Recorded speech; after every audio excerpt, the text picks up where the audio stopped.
La RDC participe à son premier mondial depuis 1974, 52 ans d'absence, mais ce n'est pas uniquement leur performance sportive qui a captivé les yeux du monde, c'est aussi leur arrivée en costume léopard conçu par le designer congolais Alvin Mack.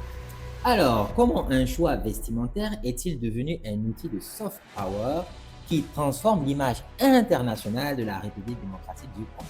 La réponse contient des leçons stratégiques pour tout entrepreneur africain qui veut construire une marque distinctive. Moi, c'est Cher Diakité, entrepreneur tech. Sur cette chaîne, je décrypte avec vous l'impact de la tech, de la géopolitique et du business sur notre avenir, continent africain. Et si vous pensez comme moi que l'avenir de l'Afrique passe par l'entrepreneuriat et le digital, Coriship est fait pour vous. C'est une business academy propulsée par l'IA avec un diagnostic ciblé, un parcours personnalisé, des outils d'exécution et 8 coachs IA disponibles 24 sur 7. Vous imaginez ça? En bref, un écosystème business intégral conçu pour et par des entrepreneurs africains. Commencez gratuitement dès maintenant et pour aller plus loin, Coriship Pro avec le code qui s'affiche à l'écran. Now, let's dive in.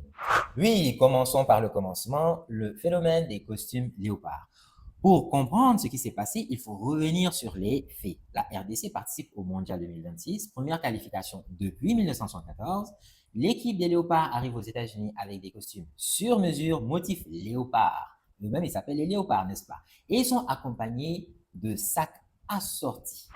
Le designer qui a imaginé tout cela, c'est Alvin Mack, un styliste congolais. L'impact médiatique est immédiat. Les images font le tour du monde, les réseaux sociaux s'enflamment, les médias internationaux en parlent. Pourquoi un tel engouement pour des costumes simplement? Parce qu'ils racontent une histoire. Le léopard est un symbole de puissance, d'élégance, d'identité africaine. En le portant lors d'un événement comme le mondial, la RDC envoie un message. Nous sommes fiers de notre culture, nous sommes distinctifs, nous sommes visibles. Donc, ce n'est pas anodin. C'est ce qu'on appelle du nation branding. C'est l'art de construire l'image internationale d'un pays pour attirer des investissements, le tourisme et les partenariats. Et la RDC vient de réussir un coup de maître avec des costumes tout simplement. La suite logique de ce décryptage, c'est naturellement le soft power par le sport. Trois mécanismes expliquent pourquoi le soft power sportif est si efficace pour les pays africains. Le premier mécanisme, c'est la visibilité massive. Un mondial, c'est 3,5 milliards de téléspectateurs cumulés et c'est en augmentation. Chaque apparition d'une équipe africaine est vue par des centaines de millions de personnes, voire plus. C'est une opportunité de communication que même les plus grandes campagnes publicitaires ne peuvent pas égaler. Quand la RDC arrive en costume léopard, elle capte l'attention de milliards de personnes gratuitement. Le deuxième mécanisme, c'est l'émotion et la mémorabilité. Les gens oublient les statistiques parfois. Ils se souviennent toujours des émotions. C'est gravé ici. Donc, les costumes léopards créent une émotion, une fierté, une admiration, de la curiosité. Cette émotion se transforme en mémorabilité. Quand on parle de la RDC au Mondial 2026, on va se souvenir des costumes léopards. Cette mémorabilité va se transformer en association positive. Autrement dit, RDC devient égal à créativité, élégance, fierté culturelle. Le troisième mécanisme, c'est l'effet d'entraînement économique. Le soft power sportif ne se limite pas à l'image. Il génère des retombées économiques concrètes. Le tourisme, les gens veulent visiter le pays qui associe ou qu'ils associent à des émotions positives.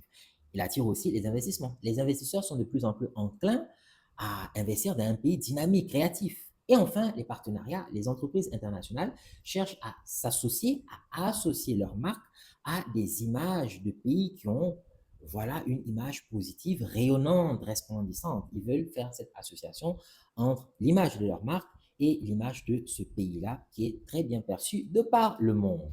Et sachez que selon des études en nation branding, une augmentation de 10% de la perception positive d'un pays peut générer jusqu'à 5% d'augmentation des investissements directs étrangers, les IDE. Et pour la RDC, les costumes léopards ne sont pas qu'un choix esthétique, c'est donc un investissement stratégique. Enfin, les essentiels à retenir sont bien sûr les leçons pour les entrepreneurs africains. C'est le plus important, n'est-ce pas? Donc, pour vous, je dirais que ce qui fonctionne pour un pays fonctionne aussi pour une entreprise, macro, micro. Trois leçons pour construire votre marque distinctive en s'inspirant de nos Brave léopard. La première leçon, c'est qu'il faut investir dans votre identité visuelle distinctive. La RDC aurait pu porter des costumes noirs classiques comme tout le monde, ou comme certains. Personne n'aurait remarqué. En choisissant le léopard, ils ont créé une identité visuelle immédiatement reconnaissable. Donc, dans vos business, investissez dans une identité visuelle distinctive. Pas générique, pas copiée sur les standards internationaux nécessairement. Distinctive, mémorable, ancrée dans votre culture, votre histoire, vos valeurs. Ancrez là-dedans ce que vous voulez pour l'image de marque que vous êtes en train de développer, tout simplement. Une deuxième leçon pour continuer d'être pleinement didactique, utilisez les moments de visibilité maximale. Un mondial, c'est un moment de visibilité maximale, justement. La RDC a compris que chaque apparition publique était une opportunité de communication. Les conférences internationales, lancement de produits, ça paraît anodin, mais c'est aussi simple que ça. Apparition médiatique, préparez-les stratégiquement aussi. Ne les gaspillez pas avec du générique, surtout pas. Et s'il y avait une troisième et dernière leçon, je dirais que c'est de raconter une histoire, pas juste des fonctionnalités ou des caractéristiques. Les costumes léopards racontent une histoire, une fierté culturelle, l'élégance africaine, la distinction. Cette histoire crée une connexion émotionnelle. Donc, dans vos business, ne vous contentez pas de vendre tout simplement des caractéristiques. Racontez une histoire.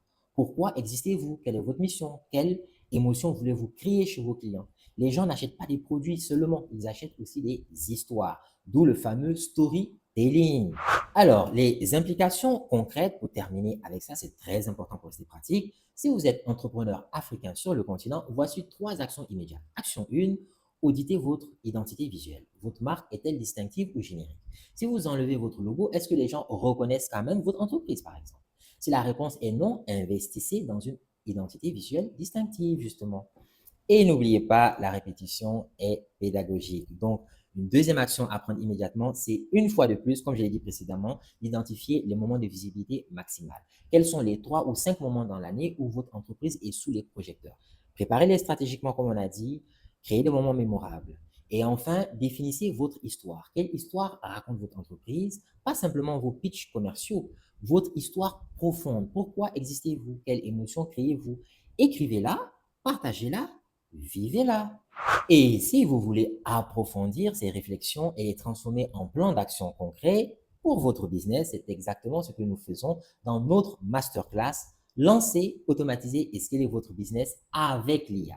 Nous y auditons votre activité, nous analysons des cas pratiques comme celui du Nation Branding de la RDC et vous repartez avec une feuille de route claire. Les places sont limitées à 10 décideurs pour garantir la qualité de travail et le lien est en description. Maintenant, je vous prie de me dire en commentaire, votre entreprise a-t-elle une identité visuelle distinctive ou générique? Et selon vous, quel autre pays africain utilise efficacement le soft power sportif pour transformer son image internationale? Abonnez-vous, likez, partagez, donnez-nous de la force, du boost, c'est important pour la chaîne. On revient avec du contenu de valeur comme d'habitude pour vous faire plaisir et surtout décrypter avec vous l'entrepreneuriat, le business sous les angles géopolitiques, technologie, car c'est lié désormais. Et bien sûr, comme c'est le mondial, on va allier tout simplement l'utile à l'agréable. Et donc, on va parler du business dans le cadre du mondial 2026. On aime tous le foot, n'est-ce pas? On se retrouve très vite. Portez-vous bien. Ciao!